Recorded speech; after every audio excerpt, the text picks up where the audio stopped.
Welcome दोस्तों, हमारे channel fun with स्वर्णिम में आपका स्वागत है। अब आप हमारे चैनल पर आ ही गए हैं तो please subscribe, like and share कर लीजिए। हमारा चैनल किसी भी रूढ़िवादिता को बढ़ावा नहीं देता। ये कहानी एक सच्चे घटना पर आधारित है। ये एक स्कूल की स्टोरी है। चलिए आगे हम अपनी स्टोरी को अभी सुनाएंगे। कृपया आप हमारे चैनल को सब्सक्राइब करें, लाइक करें, शेयर करें। धन्यवाद। बैठा बस यही सोच रहा था कि वो पहाड़ कैसे होंगे। आयु जो 15 साल का था, पिछले 3 साल से चंडीगढ़ में ही रह रहा था। फिर भी वो कभी हिमाचल की हसीन वादियों में नहीं गया था। पर उसका ये सपना इस स्कूल ट्रिप में पूरा होने वाला था। ढेर सारे लंच बॉक्सेस से खाना खाते हुए और अंताक्षरी खेलते हुए पूरा दिन बीत गया था। वो शिमला पहुंचने ही वाले थे कि पता नहीं कैसे उनकी बस जो कुछ मिनट पहले एकदम ठीक चल रही थी, उसमें से धुआं निकलने लगा। रात बहुत हो चुकी थी और बच्चे साथ में थे, तो सब टीचर्स ने मिलकर फैसला लिया कि वो पास में ही एक होटल के अंदर रुक जाएंगे और सुबह मैकेनिक को बुलाकर बस ठीक करवा कर शिमला के लिए वहां से निकल जाएंगे। वो लोग पास के एक होटल तक पहुंचे। वो होटल दोनों तरफ से बड़े बड़े पेड़ और पहाड़ों से घिरा हुआ था। सब टीचर्स ने बच्चों को होटल में अलग अलग कमरों में बांट दिया और डिनर के बाद सब सोने चले गए। आयु को अपने 2 दोस्तों अमन और रोहन के साथ कमरा मिला था और वो बहुत खुश था क्योंकि वो दोनों उसके काफी अच्छे फ्रेंड्स थे। आयु, अमन और रोहन जब कमरे में गए तो कमरे की खिड़की से उन्हें जंगल के बीचों बीच एक झील दिखाई दी। उन सभी को याद था कि कैसे पिछली स्कूल ट्रिप पर रात में 2 बच्चे ऐसे ही झील पर निकले थे और वो स्कूल के सबसे पॉपुलर बच्चे बन गए। तो उन तीनों ने भी प्लान बनाया कि इस बार वो भी कुछ कारनामा करेंगे। उन्होंने सोचा कि वो होटल से छुपके से निकल जाएंगे और उस झील पर जाकर फोटो खींचकर वापस आ जाएंगे। जैसे ही होटल का गार्ड सो गया, वो तीनों निकल गए। झील दिखने में तो होटल से ज्यादा दूर नहीं लग रही थी, पर वो तीनों करीब आधा 1 घंटा झील की तरफ चले जा रहे थे और जंगल का रास्ता था कि खत्म ही नहीं हो रहा था। ठंड बहुत ज्यादा बढ़ चुकी थी और उस सुनसान जंगल में उन तीनों की ठंड के मारे हालत खराब हो रही थी। उन्होंने अपना फोन चेक किया तो उसमें सिग्नल नहीं था। तब उन्हें लगा कि उन्हें झील का प्लान कैंसिल करके वापस होटल चले जाना चाहिए। अपने फ़ोन की फ्लैशलाइट के सहारे वो वापस होटल का रास्ता ढूंढने लगे।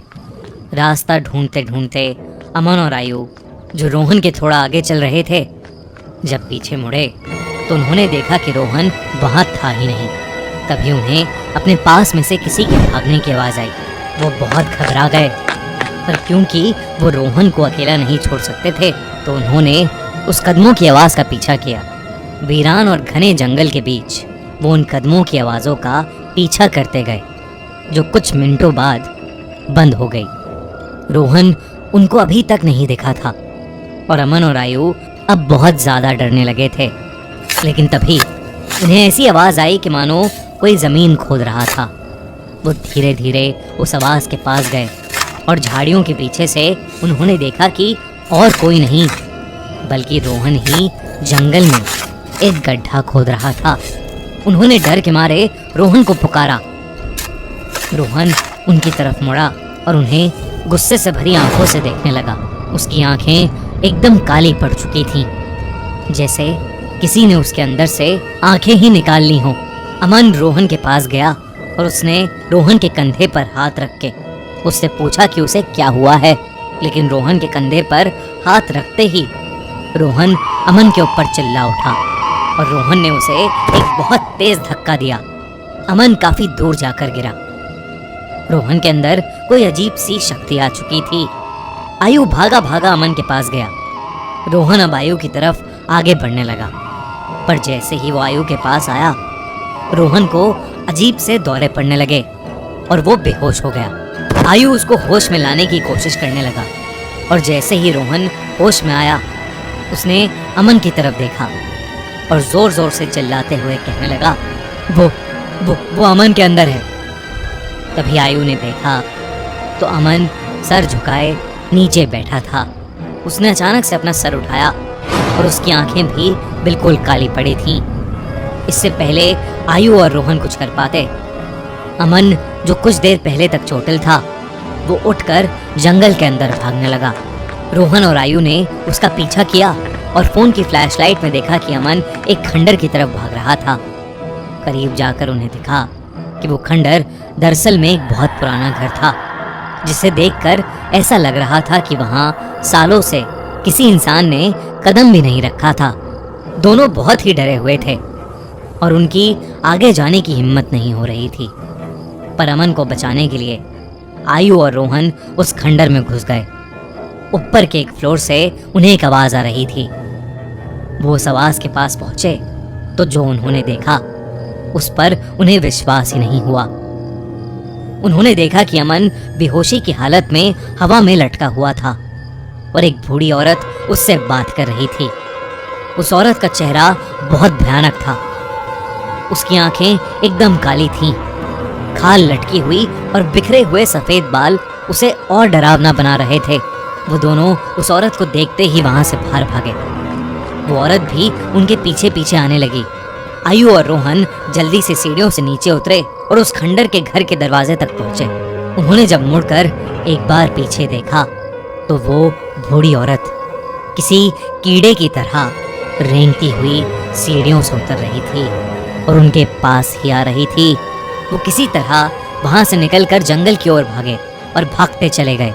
भागते भागते उन्हें पता नहीं चला कि कब वो उस झील के पास आ गए थे, जिस झील की तलाश में वो होटल के बाहर निकले थे।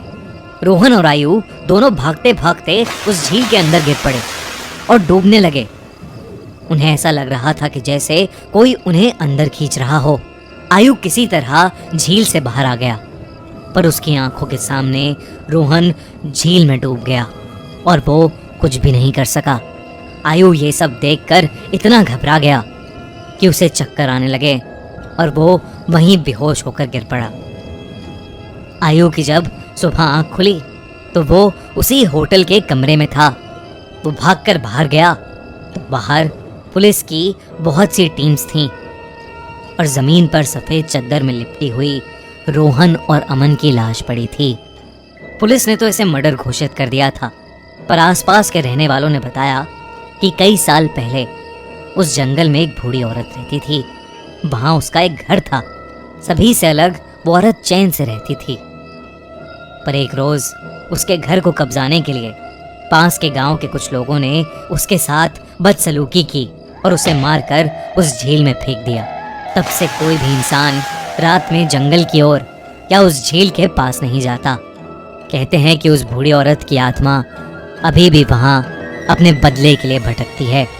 काश ये बात इन तीनों दोस्तों को पता होती तो शायद आज आयु के साथ साथ रोहन और अमन भी जिंदा होते। दोस्तों, आपको हमारी कहानी कैसी लगी? प्लीज़ हमें कमेंट करके बताइए और ज़्यादा से ज़्यादा शेयर कीजिए, जिससे हम आपको और अधिक से अधिक कहानियाँ सुना सकें। कृपया हमारे चैनल को सब्सक्राइब ज़रूर कीजिएगा। मैं आपका आभारी रहूँगा।